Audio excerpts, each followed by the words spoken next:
I don't talk much about her just because we get so busy in these weekends, but the lady that started Just Energy, Rebecca McDonald, is truly a phenomenal woman. I know that a couple people have mentioned her name across stage this week. I told Ken, I said, I would love for her to come speak to us at some point. We'll try to maybe get her in December to come here. She is one of the wealthiest people in Canada, but when you see her, you feel that fire. And this is what I want to talk about, because inside of all of us is that greatness. It's just when you start to live your life on a daily basis, it's easy to get lost. It's easy to forget how great you want your life to be, that you're designing it. When you meet somebody like Miss McDonald and you understand that she started Just Energy in her house in a spare bedroom, put a phone line in and said she was starting the company. That's where this company was formed. They showed a picture earlier this weekend where we were on the balcony of the New York Stock Exchange. Talk about me out of place. You see me, they put me back in the back, so I'm like this, clapping. And when I was standing there, I was looking at everybody, and I'm looking at her as she's ringing the bell, and I'm thinking to myself, started in her spare bedroom, and it happened. This is what the vision of this woman was. And then when you really look at the history of this company, they did pretty great until that guy came along, Ken Hartwick, and his vision expanded it even bigger. And so part of that was, how do we reach out? How do we really take this beyond that? How do we get going? And that was why Momentis was born, because there were so many examples of what was happening in just one state or two states of companies growing to, hundreds of millions of dollars, and then all of a sudden it was born. But along the way, Momentis was born, and it had a different mission, and it became about the families that joined. It's not just about bottom line, even though we all know that's important. It's about every one of your families. My family's in the back, and the reason why I wanted them here was not because I wanted to bring them up on stage or talk about it, was because I don't get to see them much. Is there any kind of money worth that? No, unless you don't have it. Think about that. If you don't have money, then you'll realize what I'm talking about. Even when we were broke, and it happened to our family, 2007, 2008, when we were broke, I was home a lot. I was in the house. I was in the bedroom hiding, sick to my stomach, wondering what I was going to do, praying for something, hoping for something. I was around a lot. I'd go to their games, and even though the kids would be doing their things, in the back of my mind, I'm thinking, I'm failing. I think I'm losing. I'm not doing what I need to do as a dad. I'm not doing what I'm supposed to do as a husband. And I would sit there and I would engage with the kids when we'd be playing games, but then I know my concentration would just fade away so fast. And it's like I couldn't even enjoy the little things. And my mom and my grandparents, anybody that has wisdom would tell you, just, honey, you got to enjoy it day to day. Money's not everything. Do we believe that when you don't have it? You know what I'm talking about, right? I mean, it's such an oppressive feeling to not have money, to not have the means to live with dignity. And so I'm going through this as a family member, and I'm looking at my beautiful kids, and I'm looking at my wife, and I was thinking, it's not supposed to be like this. And then I'm starting to look at my friends, and I'm looking at how many of them, I'd see some of them that were doing okay, and some of them weren't. And then I started being envious. And now I'm just spiraling down, because I know you're not supposed to be envious. But I look at my friend, and I say, boy, he owns that boat or that car, and they have this house, and I'm thinking, I can't pay my light bill. I can't pay for food. I can't do anything that I want to do.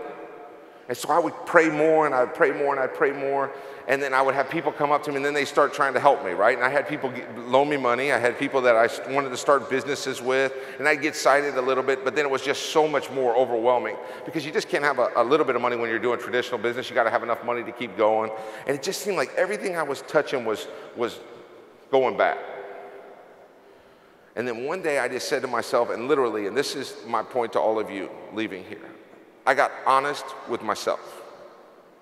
And I'm going to tell you that was one of the hardest things I've ever done, because I had created an environment to where basically I wasn't very honest with myself. I was always blaming other people, other circumstances, other things, or why I didn't have what I had. Or I was angry at the government for taking the IRS money, it had to pay taxes, like that was a surprise or something, right? I'd be upset at other companies that they came out with stuff, or they broke this, or I left, or whatever it was, or somebody stole from me, or this property went bad. I could sit back, and I literally, on one morning, I just had enough. And I remember my wife was in our laundry room, and I don't know, I'm gonna get emotional. And she's in the laundry room, and I can remember it like it was yesterday. And I woke up crying. Now, I'm a big guy. If you guys haven't noticed, I'm 6'4", 280. I should be 240, I know it, but whatever.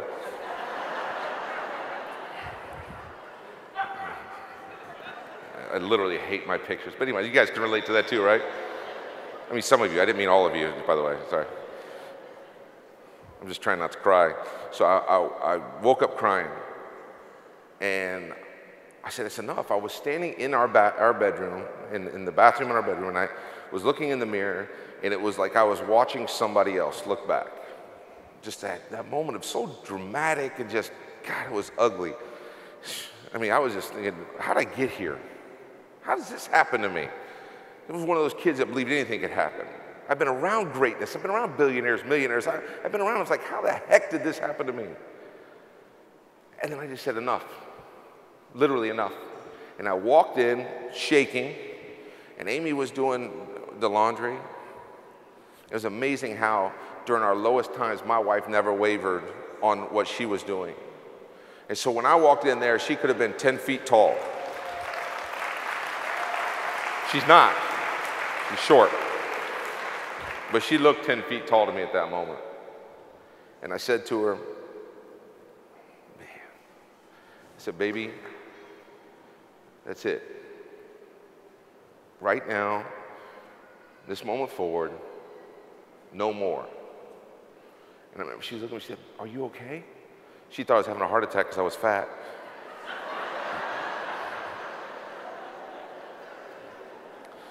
I said, just no more. I don't want to live like this. I said, I want our family to live to our potential. I'm not asking for any more than that, but I'm willing to do whatever it takes. And I said, I just want to tell you, it's over. Now, I'd probably said something like that 1,000 times to her before. But this time, it was so real in me, I didn't even care if she believed it. I just knew that was my moment.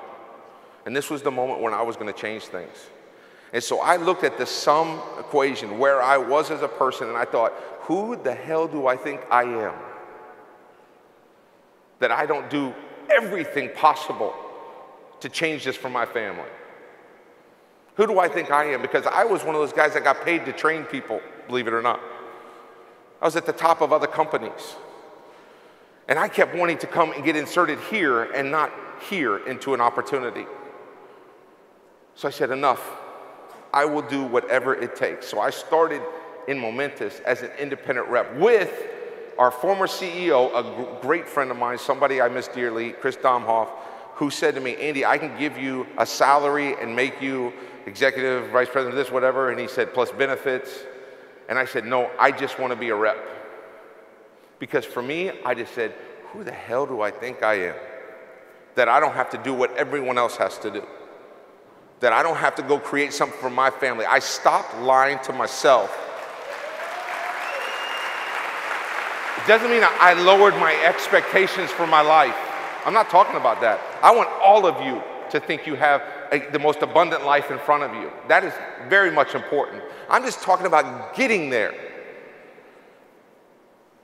My first check was $50 in this company, 50 bucks. That was 6 days of being gone from my family, already broke. So now I'm missing them on top of it. Next week, 75 bucks. You know how many people that I know right now in leadership position, regional directors, that would quit if that's the money they were making on a weekly basis? I'm just being honest with you guys. Hope you don't mind.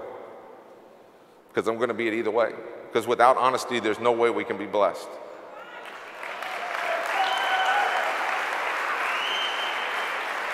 $75. Next week, $125. So we're 3 weeks in to me being gone 5-6 days a week, away from my family, already broke, already having that moment of just total crash financially. By the grace of God, this kid's school let them stay there because we couldn't pay for it. And I'm telling you, by the grace of God, I just don't know why they did it for us. But I guess it was just that time when so many families were having problems. They said, we just kind of fit into that. And so my kids got to stay there, which kept some kind of solid foundation for them of normalcy. But for us, Amy and I being apart doing that, not around my family or friends, not around anybody. I literally said, forget all of it. I'm starting now. $125 after my 3rd week being gone. Preaching about financial freedom. Talking to people about living their dreams. Doing meeting after meeting after meeting with people that work normal jobs were super unhappy with their life, but probably had exponential more money than I did at that moment. I'd watch people drive up and they'd talk about parking their car, and I'd think if I had my car, which I knew was getting repossessed any day, I couldn't even park it in that place because I didn't have the money for it. Mike Adams was director of field development for Ontario at the time. He was just an employee kind of a Momentis, right? And I thought he was the wealthiest guy on the planet because we'd go eat and he'd always buy for me. He found out that I was struggling so bad, and it was amazing how many times I would go to the hotel and Mike's credit card would be on there for me so I could eat. Or we'd go out, we'd go do our meetings at different places, and it was always him putting everything on his. He'd pick up the check before I could get it for food because he saw what I was making. And then we'd get up and talk to somebody else. And I was doing it, and when I was speaking to those people, when I would go and do those meetings, knowing I was utterly devastated financially, I had such honesty in what we were trying to do. There was no pretending anymore. There was no pretending anymore. We stopped pretending, and I said, this is going to be the moment. We started building. And so when I spoke to everybody, I believe that's what they felt. I believe they felt that I was on a mission. And so some people would say just enough belief to say, I'm going to see if this mission is going to play out a little bit. And then the business started working a little bit, not a lot, a little bit. And so that reinforced their belief. But here's my point behind it. You got to get honest with yourself. There's nobody in this room that's above what we're asking people to do. There are so many families out there that are feeling just like my family felt. Just need somebody, like a messenger from the heavens, to come down and say, I have an opportunity for you. We have something for you and your family that if you're willing to work, if you're willing to put integrity behind it, if you're willing to fight for it, then it could turn into something great together. That's beyond powerful for a family that does not have it. But don't kid yourself. There are a lot of people out there that might make money, that might have a little money in the bank, that feel just as trapped and broke as people without money. People that are living some life that they don't want to be honest with themselves. Because if they're honest with themselves, they're going to have radical change come to their life. And I'm going to tell you, one woman, one man like that can change a company forever. We've seen it happen amongst so many of our leadership that they come in and they say, enough is enough. They've had their moment. But here's the point. We're leaving here now. We have so much stuff on our plate. I don't care where you're from. I don't care what company you've ever been a part of. If you know anything about network marketing or not, just take it from me. Take it from the experts in the room that this is as good as it gets. Never. Maybe there are other companies that have had moments like this. That's okay. But you're not going to go to another company, not another comp plan. There's not somebody starting. There's not somebody giving something away. There's nothing else that's going to create what we're talking about, like Momentis. So this is the vehicle. Now it's you being honest with yourself. What are you willing to do? You're going to walk out of here and you're going to leave all this happy congregation of people that are talking about Momentis. And you're going to walk out the door. Maybe the first call you make, somebody says, oh my gosh, that's such a scam. I'm in blah, blah, blah company. Or I don't believe in those things. Or I don't want to help you. Or what's your rates? Or what's the cost? Or whatever it is. And you're going to get hit right in the teeth. Now, some of you might run into somebody that's supportive, and that's great. I'm talking to the ones that are going to have a hard time. Because it does happen where people support you and there's loving feelings and stuff. It's not all bad, right? But I'm talking about the challenges we face. And it's at that moment you're going to see your commitment, not your enthusiasm, your commitment for Momentis. Not if you're pretending. If you're pretending about this, you're not going to make it. You're welcome to come to the next event. I would love for you to be here because we'll have some fun. But not much is going to change. Because what we're asking of ourselves in this company is awesome, but it's hard. And if you're committed to it and you're willing to fight for it, that's where this company can mean something to you. Because we got your back. We're not perfect by any stretch of the imagination. No growth company is. No company out there that's actually growing as fast as we are is going to be perfect. I heard Paul Booth say something yesterday, and he said, and what he didn't say, which is the percentage, 80% of the calls that come into our call center, 80% of them could be answered within a couple minutes looking on the back office.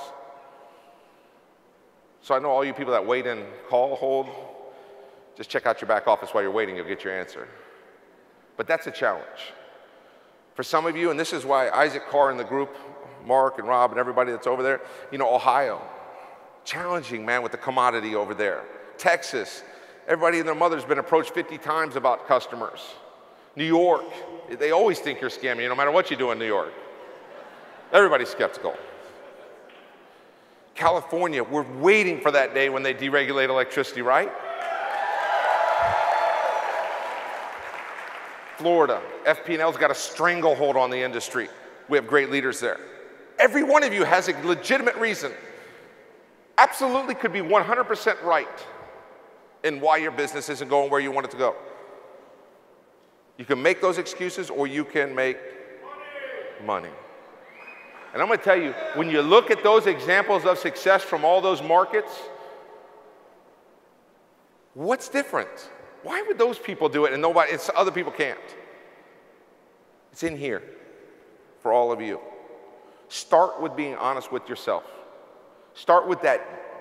Some people don't even want to do this, and I get it, because we spend our whole lives not doing it. I have 4 beautiful kids in the back. We tell them all the time, you can be anything you want to be. You can be president of the, yes, Emma, my 8-year-old, you can be president of the United States. Absolutely. I believe it 100%. She believes it. That's what I love about her. My 11-year-old Max, you want to be an NBA player? Absolutely, you can be an NBA player. That's what families do. We all tell each other great stuff, right? But then you got to say, but you're going to have to work like crazy. You're going to have to sacrifice. You know, there's Olympics that just left. You know, we're coming home from the UK and the Paralympics were done, and we meet a gentleman that won 3 silver medals for Canada, and he's in a wheelchair sitting in the lounge, getting ready to get on the flight. I said, the guy's got 3 there. What the spirit of that man to win 3 silvers from that chair. So I said, what, man, how did it feel? I'm standing there and I said, how did it feel, man? What was it like? And he goes, it made it all worth it. I said, all worth what? And he said, all the sacrifice. And I was thinking, sacrifice is being in the chair. But then this guy committed himself to actually doing this athletic endeavor to show the world that great things can come no matter what your position in life is physically. And talking to him and being around him, I started thinking about all of us and all of our own disabilities when it comes to our mind. All of our own little triggers that we keep out there to help alleviate the pressure of not getting what we want out of life. Stop it. Let's go for it. Momentis is something special only if we embrace it and get there together. It's not great if just this front row is making money. That's great for them. They're happy about that. But every single one of you deserves it. You shouldn't drive around in old cars if you're in Momentis. You shouldn't have a house you can't pay for if you're in Momentis. If you want your kids to go to private school, you should put them in private school if you're in Momentis. If you want to fly first class, you should be able to fly first class if you're in Momentis. If you want to create wealth for your family so that you can spread it around, you should if you're in Momentis, but you're going to have to work for it. And this is our chance. We're sitting here right now on this day, walking out together. Nobody can stop this company. Nobody. If we all just said no excuse, there's no excuse that's going to keep me from getting what I am destined to be in Momentis. Will you say no excuse one time? No excuse. No excuse. No excuse. No excuse. It means take it out of your vocabulary. Nothing can stop you in this company but you. And that's exactly what does it. And I can see it coming from, I mean, this is the bad part of knowing so much about this industry, and I know you other leaders know what I'm talking about. I can tell from months watching somebody's attitude, if it goes down, I can know they're going to be leaving soon. Because it gets to a point where they stop looking at themselves, stop looking at what's happening. And I'm not saying we don't have issues, guys. Like I said all along, they're always there, but they're in every company. You know, one of the most incredible things I've experienced in the last 6 months is people leaving Momentis. We don't even terminate them anymore. We suspend them because they come back. We stop terminating them. Because everybody stands up on stage and talks about XYZ company, it's free to get in, or we got this, we got that, and then you go get there and you go, well, that doesn't work. There's no getting around this part of the business, and this is the one people don't talk about. It's how it's so personal. This is personal. This is about you and your family. You could be a part of a team, and that team is so necessary, it can make it great. As a matter of fact, I want everybody in here to get an accountability partner. Somebody that you talk to on a daily basis that holds you accountable. I'm not talking about somebody that says, oh man, you look so good today. I'm talking about somebody that says, you didn't make your 5 calls today. somebody that you will hold accountable as well. That accountability partner can save you in this business. And then I want all of you to dream big. I'm not talking about don't put any kind of rationale to it. You get your accountability partner and then you proclaim what you're gonna get from Momentis. You say it like it's here. You get your house picked out, you get your car picked out, you get your charity picked out. You talk about your bank account, no matter what it feels like to wake up in the morning knowing you got 7 figures in the bank.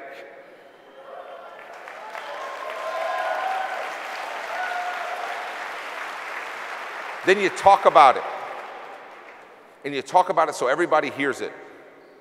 You talk about it so that you can't walk away from it easily. You commit to what we're doing.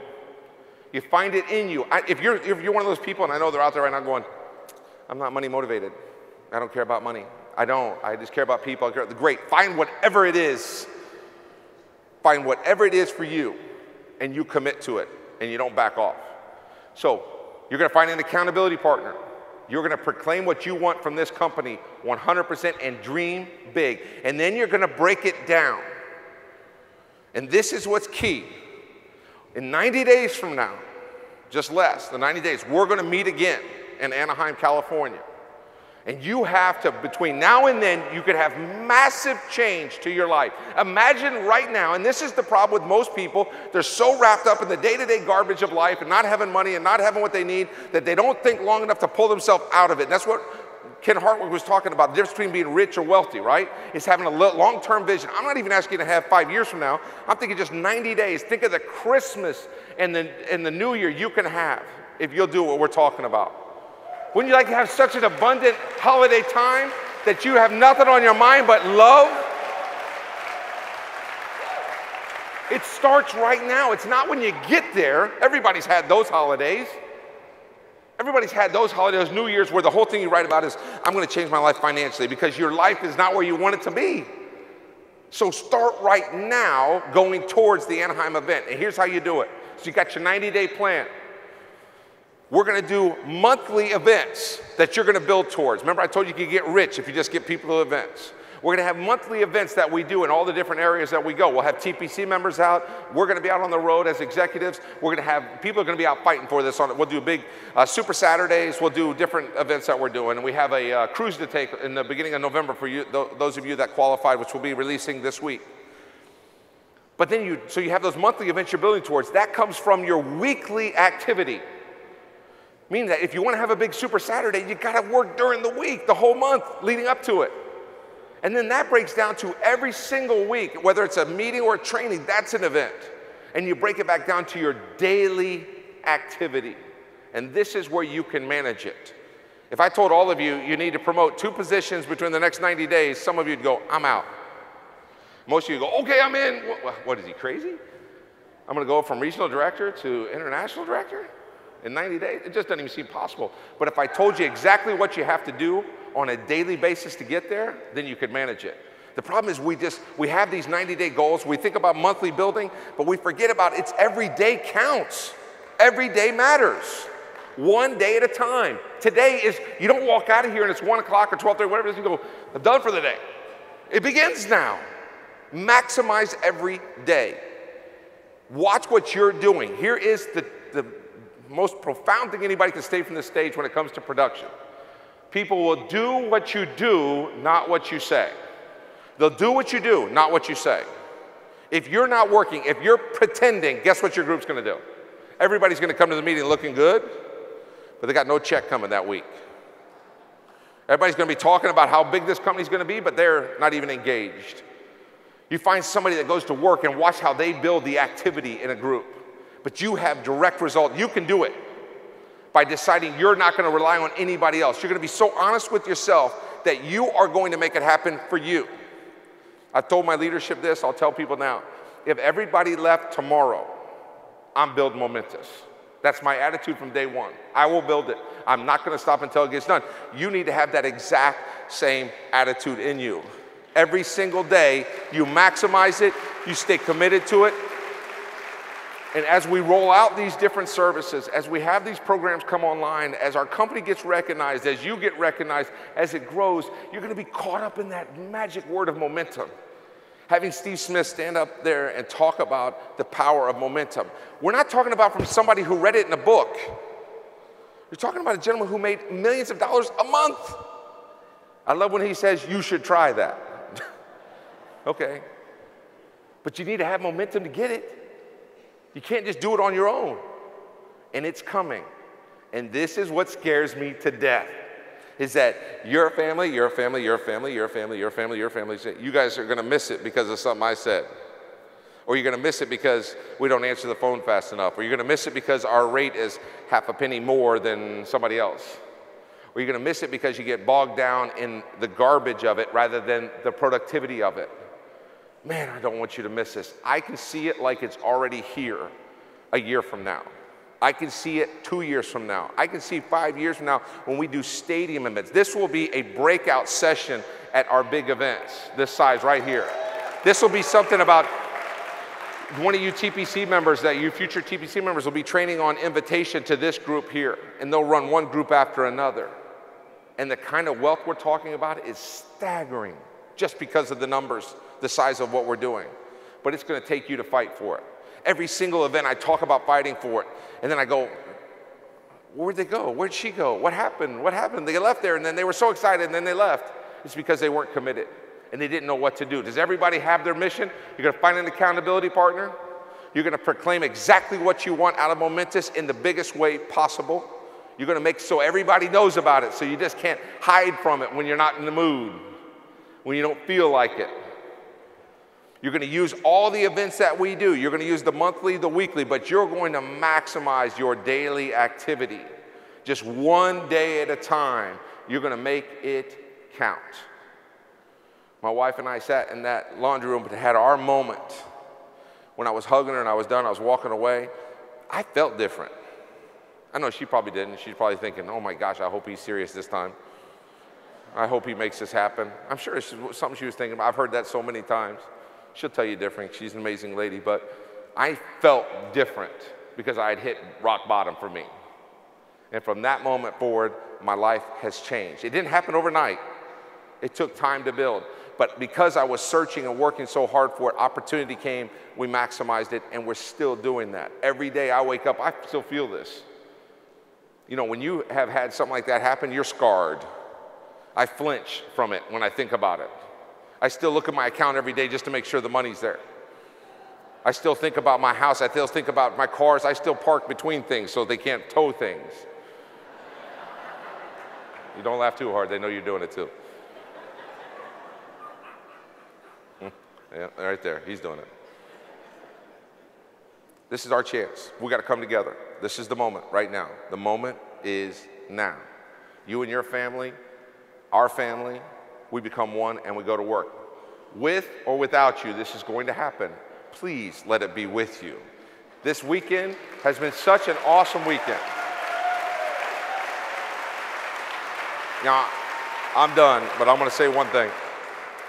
And I say this every time I'm in a big meeting, and some people love it, some don't. Some feel like I'm talking about my faith, not their faith, and this is not momentous, this is just me. You know, I'm standing in front of a few thousand people. I definitely want to mention my maker. I definitely want to tell you that I answer to a higher power. And every time I feel overwhelmed, all I have to do is look up and I know I can get up if I've been knocked down. And I have, in my heart, I feel like my only job in life is to serve, is to help. And I want to help. But I've also realized, and this is the experience that I've had, that you can't help people that don't want help. You got to help the people that are looking to help themselves first. In the book that I read, not everybody has to read it. As a matter of fact, I hope you have a strong faith no matter what it is. But the book that I read, the Apostle Paul said, you have to have the faith to call forth that which is not and make it so. I'll say it again. The faith to call forth that which is not and make it so. Make it so. It doesn't say just keep praying for it. It doesn't say just keep asking for it. Oh, you're a good person, it's going to happen for you. Nope, it doesn't say that. It says make it so. You have today, one day at a time. The key to that is make it count. God bless you guys. Thank you for being here at our event. We'll see y'all in Anaheim in December. See you out on the road. God bless you. Thank you so much.